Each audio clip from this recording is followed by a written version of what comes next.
ಕನ್ನಡ ಕುರಿತಲ್ಲಿ the biggest reality show ಅಂತಂದರೆ Bigg Boss season 12. ಸದ್ಯ ಎಲ್ಲಿ ನೋಡಿದ್ರೂ ಕೂಡ ಬಿಗ್ ಬಾಸ್ ಸೀಸನ್ 12ರ ಫೀವರ್ ಜೋರಾಗಿದೆ. ಒಂದು ಕಡೆ ಸೋಷಿಯಲ್ ಮೀಡಿಯಾದಲ್ಲಿ, ಮತ್ತೊಂದು ಕಡೆ ಸ್ಮಾಲ್ ಸ್ಕ್ರೀನಲ್ಲಿ ಸಿಕ್ಕಾಪಟ್ಟೆ ಚರ್ಚೆ ಆಗ್ತಾ ಇದೆ.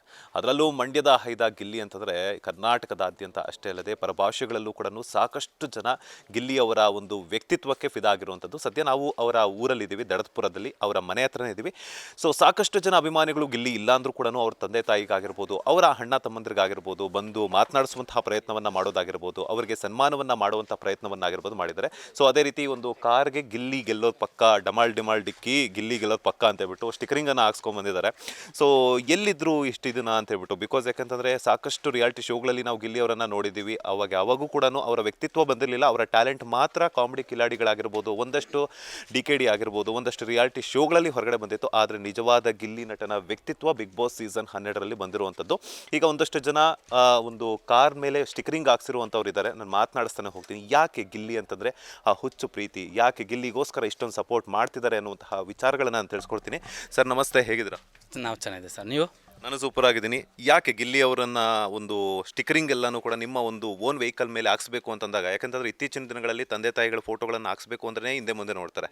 ಅಂಥದ್ರಲ್ಲಿ ಗಿಲ್ಲಿ ನಟನ ಒಂದು ಸ್ಟಿಕರಿಂಗನ್ನು ಹಾಕ್ಸೋದಕ್ಕೆ ಕಾರಣ ಏನು ಅಂತ? ಸರ್ ನಾವು ಈಗ ನಿನ್ನೆ ಮೊನ್ನೆಯಿಂದ ಫ್ಯಾನ್ ಆಗಿಲ್ಲ. ಗಿಲ್ಲಿ ಶಾರ್ಟ್ ಫಿಲಮ್ಸ್ ಬರ್ತಲ್ಲ, ಅವಾಗಿಂದನೂ ನಾನು ಫ್ಯಾನೇ. ಆಮೇಲೆ ಮೊದಲನೇ ದಿವಸ ಬಂದಾಗ ನಾನು ಫ್ರೆಂಡ್ಸ್ಗೆಲ್ಲ ಹೇಳಿದ್ದೆ ಇವನೇ ಗೆಲ್ಲೋದು ಅಂತ. ಆದರೆ ಈ ಮಟ್ಟಿಗೆ ಹೆಸರು ಮಾಡ್ತಾನೆ ಅಂತ ನಂಗೆ ಮುಂಚೆ ಗೊತ್ತಿರಲಿಲ್ಲ. ಒಟ್ಟಿನಲ್ಲಿ ವಿನ್ ಆಗೋದು ಇವನೇ ಅಂತ ಗೊತ್ತಿತ್ತು, ಈ ಮಟ್ಟಿಗೆ ಹೆಸರು ಮಾಡ್ತಾನೆ ಅಂತ ಗೊತ್ತಿರಲಿಲ್ಲ. ಸೋಲ್ಜರಿಂದ ಹಿಡಿದು ಎಲ್ಲರೂ ಇವ್ರಿಗೆ ಸಪೋರ್ಟ್ ಮಾಡ್ತಾರೆ ನೋಡಿ, ನಮಗೆ ಖುಷಿ. ಮಂಡ್ಯದವ್ರಲ್ವಾ, ನಾವು ಮಂಡ್ಯದವರೇ, ಅದಕ್ಕೆ ತುಂಬ ಖುಷಿ ಆಯಿತು ಸರ್. ಹಾಗಾಗಿ ನಾವು ಕಾರ್ಗೆ ಹಾಕ್ಸಿದ್ವಿ ಸರ್. ಯಾವತ್ತು ಹಾಕ್ಸಿದ್ರಿ? ಎಷ್ಟು ಖರ್ಚಾಯಿತು ಅಂತ? ಸರ್ ಖರ್ಚೆಲ್ಲ ಬೇಡ ಸರ್, ಖರ್ಚು ಚೆನ್ನಾಗಿರಲ್ಲ, ಪ್ರೀತಿಗೋಸ್ಕರ ಹಾಕ್ಸಿರೋದು. ಖರ್ಚು ಹೇಳೋದೇನು ಬೇಡ ಸರ್, ಪ್ರೀತಿಗೋಸ್ಕರ. ಯಾವತ್ತು ಹಾಕ್ಸಿದ್ದು ಸರ್ ಈಗ 3 days ಆಯಿತು ಸರ್. ಓಕೆ, ಈಗ ವೋಟಿಂಗ್ ಲೈನ್ ಎಲ್ಲ ಇನ್ನೇನು ಮುಗಿತಾ ಬಂದಿದೆ. ಸೊ ಇನ್ನು ಕೇವಲ 2 ದಿನಗಳಷ್ಟೇ ಬಾಕಿ ಇರುವಂಥದ್ದು ಅನೌನ್ಸ್ಮೆಂಟ್ಗೆ. ಸೊ ಎಷ್ಟು ಖುಷಿ ಆಗ್ತಿದೆ, ಎಷ್ಟು ಒಂದು ಕಡೆ ಮನಸ್ಸಲ್ಲಿ ಲವಲವಿಕೆ ಇದೆ ಅಂತ? ಸರ್ ತುಂಬ ಖುಷಿ ಆಗ್ತಿದೆ, ಕಾನ್ಫಿಡೆನ್ಸು ಇದೆ ಸರ್. ಪಕ್ಕ ನಾವೇ ಗೆಲ್ತೀವಿ, ಅದಕ್ಕೆ ತಾನೇ ಈ ಥರ ಮಾಡಿರೋದು. ಖುಷಿ ಇದೆ ಸರ್, ತುಂಬ ಖುಷಿ. ಮಂಡ್ಯದವನು, ಹಾಗಾಗಿ ನಮ್ಗೆ ಭಾಳ ಇಷ್ಟ. ಯಾಕೆ ಗಿಲ್ಲಿ ಅಂತಂದರೆ ಅಷ್ಟೊಂದು ಇಷ್ಟ ಅಂತ? ಅವನ ಮಾತು, ಅವನು ಕಾಮಿಡಿ ಸೆನ್ಸು ಎಲ್ಲರೂ ಆ್ಯಡ್ ಆಗೋದು ನಮ್ಗೆ ಖುಷಿ ಆಗುತ್ತೆ. ಸರ್ ಹೇಳಿ, ನಿಮ್ಮ ಹೆಸರು, ಹಾಗೆಯೇ ನೀವು ಎಷ್ಟು ದಿನಗಳಿಂದ ಬಿಗ್ ಬಾಸ್ನ ನೋಡ್ತಿದ್ದೀರಾ ಆ್ಯಂಡ್ ಗಿಲ್ಲಿ ಅವರನ್ನು ಫಾಲೋ ಮಾಡ್ತಿದ್ದೀರಾ? ಸರ್ ಅಬ್ಬಿ ಅಂತ ನನ್ನ ಹೆಸರು. ನಾನು ಆಲ್ಮೋಸ್ಟ್ ಎಲ್ಲ ಸೀಸನ್ ನೋಡಿದ್ದೀನಿ, ಮನೇಲಿ ಫ್ರೀ ಆಗಿರ್ತೀವಲ್ಲ, ಸೊ ನೋಡಿರ್ತೀವಿ. ಈ ಸಲ ಫುಲ್ ಸ್ಟಾರ್ಟಿಂಗಿಂದ ನೋಡಿದ್ದೀನಿ ನಾನು. ಓಕೆ, ಹೆಂಗೆ ಅನಿಸಿದೆ ಗಿಲ್ಲಿ ಅವರ ವ್ಯಕ್ತಿತ್ವದ ಆಟ? ಸರ್ ಚೆನ್ನಾಗಿ ಆಡ್ತಾ ಇದ್ದಾರೆ, ಎಲ್ಲರೂ ಆಡಿಸ್ತಾ ಇದ್ದಾರೆ ಚೆನ್ನಾಗಿ. ಸೊ ಚೆನ್ನಾಗಿ ಆಡ್ತಾ ಇದ್ದಾರೆ. ಓಕೆ, ಏನು ಹೇಳ್ತೀರಾ ಕಾವ್ಯ ಮತ್ತು ರಕ್ಷಿತಾ ಮತ್ತು ಇದು ಗಿಲ್ಲಿ ಅವರ ಒಂದು ಟ್ರಯಾಂಗಲ್ ಲವ್ ಸ್ಟೋರಿ ಬಗ್ಗೆ ಏನು ಹೇಳ್ತೀರಾ? ಏನೋ ಸರ್ ಅವರೇ ಡಿಸೈಡ್ ಮಾಡಬೇಕದು. ಇಲ್ಲಿ ಆಚೆ ಹೂವು ಹಾಕೋಗಳಿವೆ, ಅವ್ರು ಆಚೆ ಬಂದಮೇಲೆ ಎಲ್ಲ ಸರ್ ಅಷ್ಟೇ, ಆ ಬಿಗ್ ಬಾಸರ್ ಅಷ್ಟೇ. ಆಚೆ ಬಂದಮೇಲೆ ಅವ್ರು ನಮ್ಮ ಬೆಸ್ಟ್ ಫ್ರೆಂಡು, ನನ್ನ ಅದು ಇದು ಅಂತ ಅಂದ್ಬಿಟ್ಟು ಚೇಂಜ್ ಆಗಿಬಿಡ್ತಾರೆ. ಅದು ಅಲ್ಲಿರೋವರೆಗೂ ಅಷ್ಟೇ. ಬಟ್ ಅವ್ರು ಅಂದರೆ ಅವ್ರು ಇರೋದು, ಇಲ್ಲ ಅಂತಂದರೆ ಇರ್ತಿರಲಿಲ್ಲ ಅಂತ ಅನ್ಸುತ್ತೆ ನನಗೆ. ಓಕೆ, ಒಂದು ಕಡೆ ಕಾವ್ಯನ ಗಿಲ್ಲಿ ಇಷ್ಟಪಡ್ತಾ ಇದ್ದಾರೆ, ಗಿಲ್ಲಿನ ರಕ್ಷಿತ್ ಅವ್ರು ಇಷ್ಟಪಡ್ತಾರೆ, ಗಿಲ್ಲಿ ಅಂತ ಹುಡುಗನೇ ಬೇಕು ಅಂತ ಹೇಳ್ತಿದ್ದಾರೆ. ಸೊ ಏನು ಹೇಳ್ತೀರಾ? ಅದೇ ಸರ್, ಮುಂದೆ ನೋಡಬೇಕು, ಆಚೆ ಬಂದಮೇಲೆ ಏನಾಗುತ್ತೆ ಏನಂತ ನೋಡಬೇಕಷ್ಟೆ.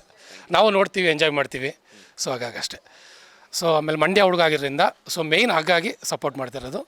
ಸೊ ಗೊತ್ತಲ್ಲ, ಮಂಡ್ಯ ಅಂತಂದರೆ ಇಂಡಿಯಾ. ಸೊ ಹಾಗಾಗಿ ಮಂಡ್ಯದವ್ರು ಯಾರೇ ಆದ್ರೂ ಸಪೋರ್ಟ್ ಮಾಡ್ತೀವಿ. ಈಗ ಲಾಸ್ಟ್ ಸೀಸನ್ಲ್ಲ ರಜಾದ ಸಪೋರ್ಟ್ ಮಾಡಿದ್ವಿ. ಸೊ ಅವರು ಅಷ್ಟೇ ಓಪನ್ ಮೈಂಡೆಡು, ಸಕ್ಕತ್ತಾಗಿ ಮಾತಾಡ್ತಿದ್ರು. ಸೊ ಹಾಗಾಗಿ ಈ ಸಲ ಗಿಲ್ಲಿಗೆ ಮಾಡ್ತಾಯಿದ್ವಿ ಅಷ್ಟೇ. ಮಂಡ್ಯದವ್ರೊಬ್ಬರು ಇರೋದ್ರಿಂದ ಸೊ ಗಿಲ್ಲಿಗೆ ಮಾಡ್ತಾಯಿದ್ವಿ. ಹೇಳಿ ಸರ್, ನಿಮ್ಮ ಹೆಸರೇನು, ಹಾಗೆಯೇ ನೀವು ಗಿಲ್ಲಿ ಅವರಲ್ಲಿ ಇಷ್ಟ ಆಗುವಂತಹ ಗುಣ ಯಾವುದು ಅಂತ? ಸರ್ ನನ್ನ ಹೆಸರು ಮಧು ಅಂತ, ಮಂಡ್ಯದವನು. ಸರ್ ಗಿಲ್ಲಿ ಅಂದ್ರೇ ಒಳ್ಳೆ ಗಿರ್ಗಿಟ ಥರ ಆಡಿಸೋನು ಸರ್, ಬಿಗ್ ಬಾಸ್ನೇ. ಆ ಥರ ಒಳ್ಳೆ ಸ್ಪಾಂಟೇನಿಯಸ್ ಡೈಲಾಗು, ಒಳ್ಳೆತನ ಮತ್ತು ಆ್ಯಕ್ಟಿಂಗು ಸಖತ್ತಾಗಿ ಮಾಡ್ತಾರೆ. ಕಾಮಿಡಿಯನ್ನು ಸಖತ್ತು ಸರ್, ಸಖತ್ತಾಗಿ ಮಾಡ್ತಾರೆ. ಗೆಲ್ಲಬೇಕು ಅಂತ ಅಷ್ಟೇ. ರೈತರ ಮಗ, ಗೆಲ್ಲಬೇಕು ನಮ್ಮ ಮಂಡ್ಯದವರು. ಓಕೆ, ಈಗ ಅವ್ರ ಅಪ್ಪ ಅಮ್ಮನ ಮಾತನಾಡ್ಸಿದ್ರ, ಏನು ಹೇಳಿದ್ರು ಅವರ ತಂದೆ ತಾಯಿ ಅಂತ? ಸರ್ ನಾವು ಮಾತಾಡ್ಸಿದ್ವಿ ಅವ್ರ ಅಪ್ಪ ಅಮ್ಮನ. ನಾವು ಅವ್ರ ಅಪ್ಪ ಅಮ್ಮನ ಕೇಳಿದ್ವಿ, ಅಮ್ಮ ನಿಮ್ಗೆ ಏನು ಅನಿಸ್ತಿದೆ ಅಮ್ಮ ಇಷ್ಟೊಂದು ಫೇಮಸ್ಸು ಹೆಂಗೆಲ್ಲ ಕೇಳಿದ್ವಿ. ಅಪ್ಪ ನಮ್ಗೆ ಗೊತ್ತಿರಲಿಲ್ಲಪ್ಪ, ಈ ಥರ ಎಲ್ಲ ನಾವು ಪುಣ್ಯ ಮಾಡಿದ್ವಿ ಅಂತ ಆ ಥರ ಎಲ್ಲ ಒಂದು ಒಳ್ಳೆ ಮಾತಾಡ್ತಿದ್ದಾರೆ.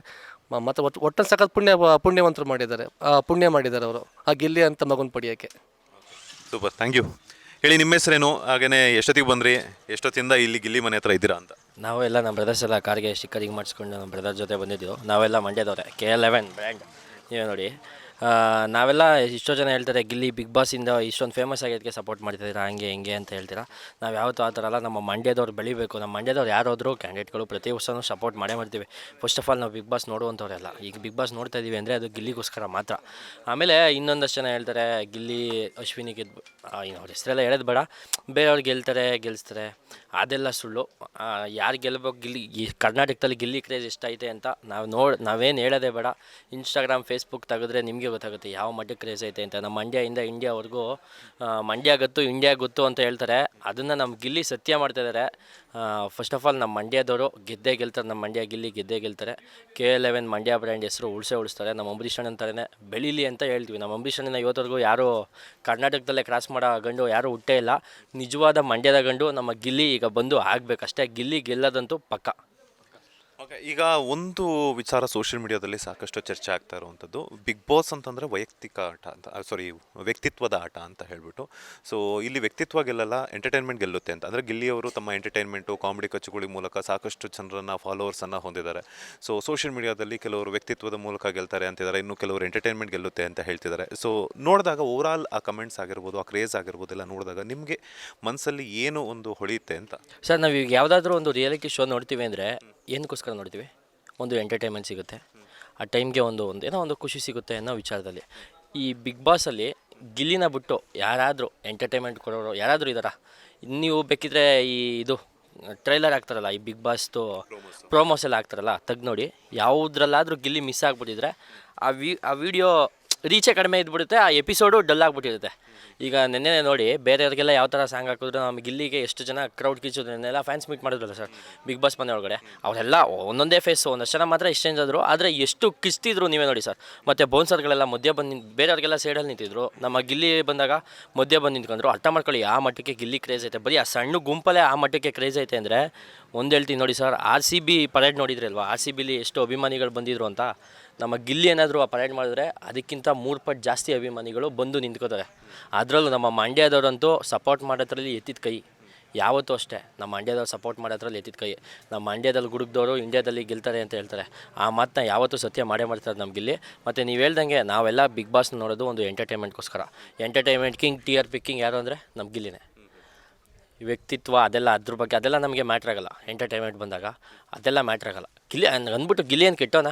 ಏನಾದರೂ ಯಾರಿಗಾದ್ರೂ ಮೋಸ ಮಾಡೋಣ, ಬಿಗ್ ಬಾಸಲ್ಲಿ ಆಗ್ಬೋದು. ಯಾರಿಗಾದ್ರೂ ಮೋಸ ಮಾಡೋಣ, ಯಾರಿಗಾದ್ರೂ ಅಷ್ಟೊಂದು ನೋವು ಕೊಟ್ಬಿಟ್ಟವನ? ನೀವು ಹೇಳಿ ಅಷ್ಟೇ ಸರ್. ನೀವು ಹೇಳಿದ್ರೆ ನಾನೇನು ಹೇಳೋಕ್ಕಾಗತ್ತೆ? ಅಷ್ಟೇ ಗಿಲ್ಲಿನೂ ಅಷ್ಟೇ ಒಂದು ಒಳ್ಳೆ ವ್ಯಕ್ತಿತ್ವ ಇಟ್ಕೊಂಡೆ. ಮೊದಲಿಂದನೂ ಅಷ್ಟೇ, ಬೆಳೆದಾಗಿಂದನೂ ಒಂದು ಶಾರ್ಟ್ ಮೂವಿ ನೋಡಿದ ಶಾರ್ಟ್ ಮೂವಿಯಿಂದನೂ ನೋಡ್ತಾ ಇದ್ದೀವಿ ನಾವು. ಆವಾಗಿಂದನೂ ಒಂದು ಒಳ್ಳೆ ವ್ಯಕ್ತಿತ್ವ ಇಟ್ಕೊಂಡನು. ಯಾರನ್ನೂ ದುರಾಂಕಾರದಿಂದ ಮಾತಾಡ್ಸ್ತಾರಲ್ಲ. ನಾವು ಸ್ವಲ್ಪ ಹತ್ರದಿಂದ ನೋಡಿದ್ದೀವಿ, ಯಾರನ್ನೂ ದುರಾಂಕಾರದಿಂದ ಮಾತಾಡ್ಸ್ತಾರಲ್ಲ. ಆಮೇಲೆ ನಾನು ದೊಡ್ಡ ಸೆಲೆಬ್ರಿಟಿ ಆ ಥರ ಎಲ್ಲ ಇದು ಮಾಡಿದವರಲ್ಲ. ಒಳ್ಳೆ ಸಾಮಾನ್ಯ ಜನರಂಗೆ ಸುಮಾರು ಜನ ನೋಡಿರ್ತಾರೆ. ಕಲಾ ಮಾಧ್ಯಮದಲ್ಲಿ ಒಂದು ಇಂಟರ್ವ್ಯೂ ಬಂದಿತ್ತು, ಒಂದು ಚಾನಲಲ್ಲಿ ಇಂಟರ್ವ್ಯೂ ಬಂದಿತ್ತು. ಅಲ್ಲಿ ನೋಡಿರ್ತಾರೆ ಗಿಲ್ಲಿ ವ್ಯಕ್ತಿತ್ವ ಏನು ಅಂತ ಜನಗಳಿಗೆ ಗೊತ್ತು. ಅದಕ್ಕೆ ಜನ ಇಷ್ಟೊಂದು ಸಪೋರ್ಟ್ ಮಾಡ್ತಿರೋದು. ನೀವು ಇಷ್ಟು ಜನ ಅಭಿಮಾನನ ನೀವು ತಪ್ಪು ಅಂತ ಹೇಳೋಕೆ ಹೋದರೆ, ಒಂದಷ್ಟು ಜನ ಹೇಳ್ತಾರಲ್ಲ, ಅಷ್ಟು ಜನ ಅಭಿಮಾನನ ತಪ್ಪು ಅಂತ ಹೇಳೋಕೆ ಹೋದರೆ ಅವ್ರದ್ದೇ ತಪ್ಪು, ಅವ್ರ ವ್ಯಕ್ತಿತ್ವನೇ ತಪ್ಪಾಗಿರುತ್ತೆ. ಫೈನಲ್ ಆಗಿ ಯಾವ ರೀತಿ ಬೆಸ್ಟ್ ವಿಶಸ್ಸನ್ನು ತಿಳಿಸ್ತೀರಾ? ಯಾಕಂತಂದರೆ ಇನ್ನು 2 ದಿನಗಳಷ್ಟೇ ಬಾಕಿ ಇರುವಂಥದ್ದು ಫಿನಾಲೆಗೆ. ಸರ್, ಈಗಾಗಲೇ ಮಂಡ್ಯಗೆಲ್ಲ ಇಡೀ ಇಂಡಿಯಾಗೆ ಗೊತ್ತಾಗೈತೆ ಬಿಗ್ ಬಾಸಲ್ಲಿ ಗಿಲ್ಲಿ ಗೆಲ್ಲೋದು ಪಕ್ಕ ಅಂತ. ಅದನ್ನು ನಾವೇನು ಹೇಳುವಂಥ ಅವಶ್ಯಕತೆ ಇಲ್ಲ. ಇನ್ನು ನಮ್ಮ ಸುದೀಪ್ ಸರ್ ಕೈ ಹಿಡ್ಕೊಂಡು ಒಂದು ಅಫಿಷಿಯಲಾಗಿ ಅನೌನ್ಸ್ ಮಾಡಬೇಕಷ್ಟೇ. ಅದು ಕೂಡ ಪಕ್ಕ 100% ಆಗೇ ಆಗುತ್ತೆ. ಇಷ್ಟು ಕಾನ್ಫಿಡೆನ್ಸಲ್ಲಿ ನಾವೆಲ್ಲ ಹೇಳ್ತೀವಿ ಅಂದರೆ ಅರ್ಥ ಮಾಡ್ಕೋಬೇಕು ಯಾವ ಮಟ್ಟಿಗೆ ಗಿಲ್ಲಿ ಕ್ರೇಜ್ ಇದೆ. ಅಂದರೆ ಅವರು ಗೆಲ್ತಾರೆ ಅಂತ ನಮಗೆ ಎಷ್ಟು ಕಾನ್ಫಿಡೆನ್ಸ್ ಇದೆ ಅಂತ ಇಡೀ ಜನಗಳಿಗೆ ಗೊತ್ತು. ನಾನೇನು ಹೇಳೋದು ಬೇಡ sir. Thank you. Okay sir. Yes, ಹೇಳಿ ನಿಮ್ಮ ಹೆಸರು, ಹಾಗೆಯೇ ನಿಮಗೆ ಯಾಕೆ ಗಿಲ್ಲಿ ಅಂತಂದರೆ ಅಷ್ಟೊಂದು ಇಷ್ಟ? ಸರ್, ನಾವು ಅವಾಗಿಂದ ಅವ್ರು ಸ್ಟಾರ್ಟಿಂಗ್ ಬಿಗ್ ಬಾಸ್ ಯಾವಾಗ 2ನೇ ದಿನಕ್ಕೆ ಹೋದ್ರು ಅವಾಗಿಂದ ಅವ್ರ ಅಭಿಮಾನಿ ನಾನು. ನನ್ನ ಹೆಸರು ಚೆಲುವ ಕನ್ನಡಿಗ ಅಂತ. ನಾವು ಮೇಲ್ಕೋಟೆ ಅಲ್ಲಿ, ಚಾಮುಂಡೇಶ್ವರಿ ಬೆಟ್ಟ ಅಲ್ಲಿ, ಮಾದಾಪುಂಗಲ್ಲಿ, ನಂಜನಗೂಡ್ಗಲ್ಲಿ ತುಂಬ ಅಂದರೆ ತುಂಬ ಸಪೋರ್ಟ್ ಮಾಡ್ತಾಯಿದ್ದೀವಿ. ಮಾದಾಪುಂಗಡಲ್ಲಿ ರೀಸೆಂಟ್ಲಿ ಒಂದು ವೈರಲ್ ಆಗಿತ್ತು ವಿಡಿಯೋ. ಮಾದಾಪುಂಗಡಿಲೆಲ್ಲ ತುಂಬ ಅವ್ರು ಬಿಡೋಲ್ಲ ಅಂದ್ಬಿಟ್ಟು, ಬ್ಯಾನರೆಲ್ಲ ಬಿಡೋಲ್ಲ ಅಂದ್ಬಿಟ್ಟು ಕಿತ್ತಿ ಎಲ್ಲ ಇದು ಮಾಡಿದರು. ಅವಾಗೆಲ್ಲ ನಾವು ತುಂಬ ಹೋರಾಡಿ ನಂಜನಗೂಡು ಹೋಗೆಲ್ಲ ತುಂಬ ಹೋರಾಡಿದ್ವಿ. ನಮ್ಮ ಗಿಲ್ಲಿಯವ್ರು ಗೆಲ್ಲೇಬೇಕು ಅಂತ ಮಾಡ್ತಾಯಿದ್ವಿ. ಆದರೆ ಕಾಂಟ್ರವರ್ಸಿಯಿಂದ ಗಿಲ್ಲಿ ಗೆಲ್ಲಲ್ಲ ಅಂತ ಅಂದ್ಬಿಟ್ಟೆಲ್ಲ ಇದು ಮಾಡಿದ್ದಾರೆ, ಬೇರೆ ಮಾಡ್ತಾರೆ ಅಂತ. ಆ ಥರ ಆಗಲ್ಲ, ನಾವು ಗಿಲ್ಲಿನೇ ಗೆಲ್ಲೋದು ಅಂತ ಪಕ್ಕ ಅಂದ್ಕೊಂಡಿದ್ದೀವಿ. ಗಿಲ್ಲಿ ಗೆದ್ದೇ ಗೆಲ್ತಾರೆ ಸರ್. ಓಕೆ, ಈಗ ಸಾಕಷ್ಟು ಜನ ಒಂದು ಅಭಿಮಾನಿಗಳು ತುಂಬ ಗೆಲ್ಲಬೇಕು ಅಂತ ವ್ಯಕ್ತಪಡಿಸ್ತಾ ಇದ್ದಾರೆ. ಇನ್ನೊಂದು ಕಡೆ ಟ್ರೋಲ್ ಮಾಡುವಂಥವ್ರು ಮಾಡ್ತಾನೆ ಇದ್ದಾರೆ. ಸೊ ನೆಗೆಟಿವ್ ಕಮೆಂಟ್ಸು ಕೂಡ ಆಗ್ತಾರೆ. ಬಿಗ್ ಬಾಸ್ಗೆ ಹೋದ್ಮೇಲೆ ಪಾಸಿಟಿವ್ ಎಷ್ಟು ಬರುತ್ತೋ ನೆಗೆಟಿವ್ ಕೂಡ ಅಷ್ಟೇ ಸ್ಪ್ರೆಡ್ ಆಗುತ್ತೆ. ನಿಮ್ಗೆ ಗೊತ್ತಿಲ್ಲದಿರುವಂಥದ್ದು ಏನೂ ಇಲ್ಲ. ಸೊ ಒಬ್ರು ಇಷ್ಟಪಡ್ತಿದ್ದಾರೆ ಅಂದರೆ ಒಬ್ಬನು ಅವ್ರನ್ನ ಹೇಟ್ ಮಾಡುವಂಥವ್ರು ಇದ್ದೇ ಇರ್ತಾರೆ. ಅಂಥವ್ರಿಗೆ ಏನು ಹೇಳ್ತೀರಾ? ಪರವಾಗಿಲ್ಲ, ಗಿಲ್ಲಿ ನೋಡಿ ಹುರ್ಕತ್ತಾ ಇರ್ಬೋದಲ್ಲ. ಯಾಕಂದರೆ ಈ ಥರ ಬೆಳಿತಾನೆ ಹಳ್ಳಿ ಹುಡುಗ. ಈ ಮಟ್ಟಿಗೆ ಯಾರೂ ಅಭಿಮಾನಿಗಳು ಕ್ರಿಯೇಟ್ ಮಾಡಿಲ್ಲ. ಇಷ್ಟು ನಾನು ಬಿಗ್ ಬಾಸ್ 12 ನೋಡಿರೋ ಸರ್, ಒಂದು 10ನೇ ಸೀಸನ್ ನೋಡ್ತಾ ಇದ್ದೀನಿ. ಆಮೇಲೆ ಡ್ರೋನ್ ಪ್ರತಾಪ್ ಅವ್ರ ಸೀಸನ್ ಎಲ್ಲ ನೋಡಿದೆ, ಇಷ್ಟೊಂದು ಕ್ಲೌಡ್ ಇರಲಿಲ್ಲ. ಈಗ ಸೀಸನ್ 12 ಬಿಗ್ ಬಾಸಲ್ಲಿ ಮಾತ್ರ ಇಂಥ ಕ್ಲೌಡ್ ನಮ್ಮ ಮಂಡ್ಯದ ಹುಡುಗರ ಮೇಲೆ ಇಷ್ಟು ಚೆನ್ನಾಗಿ ಕ್ಲೌಡ್ ಅಂದರೆ ನಾವು ಸಪೋರ್ಟ್ ಮಾಡ್ತಾ ಇರ್ತೀವ ಸರ್. ಪಕ್ಕ ನಮ್ಮ ಗಿಲ್ಲಿ ಗೆಲ್ತಾನೆ ಅಂದ್ಬಿಟ್ಟು ಇಷ್ಟೆಲ್ಲ ಕ್ಲೌಡ್ ಮಾಡ್ತಿದ್ದೀವಿ. ಪಕ್ಕ ನಮ್ಮ ಗಿಲ್ಲಿ ಗೆದ್ದಾಗೈತೆ ಸರ್, ಎಲ್ಲರೂ ಕರ್ನಾಟಕ ಮನಸ್ಸೇ ಗೆದ್ದಾಗೈತೆ. ಇನ್ನೇನೋ ಟ್ರೋಫಿ ಒಂದು ಕೈ ಕೊಡಬೇಕಷ್ಟೇ ಸುದೀಪ್ ಸರು. ಪಕ್ಕ ಇನ್ನೇನು 2 ದಿವಸದಲ್ಲಿ ನೋಡ್ತೀವಿ ನಾವು, ಅದನ್ನು ನೋಡೋಕ್ಕೆ ಅಂತ ಕಾಯ್ತಾ ಕೂತಿದ್ದೀವಿ ಕರ್ನಾಟಕ ಜನತೆ. ನೋಡು ಅನ್ಸಲಿ ಬೇಗ. ಫೈನಲ್ ಯಾವ ವಿಷಯನ ತಿಳಿಸ್ತೀವಿ? ನಮ್ಮ ಮಂಡ್ಯ ಜನತೆಯಿಂದ ಇಡೀ ಕರ್ನಾಟಕ ಜನತೆನೇ ಹೇಳ್ಬೋದು. ಮಂಡ್ಯ ಜನತೆ ಅಂದರೆ ಇಡೀ ಕರ್ನಾಟಕನೇ ಹಂಗೆ ಬೆಂಬಲ ಕೊಡೈತೆ. ಪಕ್ಕ ಗೆದ್ದೇ ಗೆಲ್ತಾನೆ. ಯಾರು ಏನೇ ಟ್ರೋಲ್ ಮಾಡಲಿ, ಯಾವುದೇ ಬ್ಯಾಡ್ ಕಮೆಂಟ್ಸಲ್ಲಿ ನಮ್ಮ ಗಿಲ್ಲಿ ಕಡೆಯಿಂದ ಆಲ್ ದ ಬೆಸ್ಟ್, ಗಿಲ್ಲಿ ಗೆದ್ದೇ ಗೆಲ್ತಾನೆ ಅಂತ ಅಂದ್ಕೊಂಡಿದ್ವಿ. ಗೆದ್ದೇ ಗೆಲ್ತಾರೆ. Thank you sir. ಇದಾಗಿತ್ತು ಗಿಲ್ಲಿ ಮನೆ ಮುಂದೆ ಕಾರಿಂಗ್ಗೆ ಸ್ಟಿಕರಿಂಗ್ ಆಗಿರ್ಬೋದು, ಅವರ ಅಭಿಮಾನವನ್ನು ವ್ಯಕ್ತಪಡಿಸ್ತಾ ಇರುವಂತಹ ಗಿಲ್ಲಿ ಫಾಲೋವರ್ಸ್ ಅಥವಾ ಅಭಿಮಾನಿಗಳ ಮಾತು. ಕ್ಯಾಮರಾ ಪರ್ಸನ್ ರಾಘವೇಂದ್ರ ಸ್ವಾಮಿ ಜೊತೆ Manjunath Srinivas, boss TV Kannada, Bengaluru. Latest ಹಾಗೂ ಇಂಟ್ರೆಸ್ಟಿಂಗ್ ಸುದ್ದಿಗಳಿಗಾಗಿ ಬಾಸ್ ಟಿವಿ ಕನ್ನಡ ಚಾನೆಲ್ನ ಸಬ್ಸ್ಕ್ರೈಬ್ ಮಾಡಿ. ಹಾಗೆಯೇ ಬೆಲ್ ಐಕಾನ್ ಪ್ರೆಸ್ ಮಾಡಿ. ಇದರ ಜೊತೆಗೆ ಫೇಸ್ಬುಕ್, ಇನ್ಸ್ಟಾಗ್ರಾಮ್, ಎಕ್ಸ್ನಲ್ಲೂ ಮಿಸ್ ಮಾಡದೆ ಫಾಲೋ ಮಾಡಿ.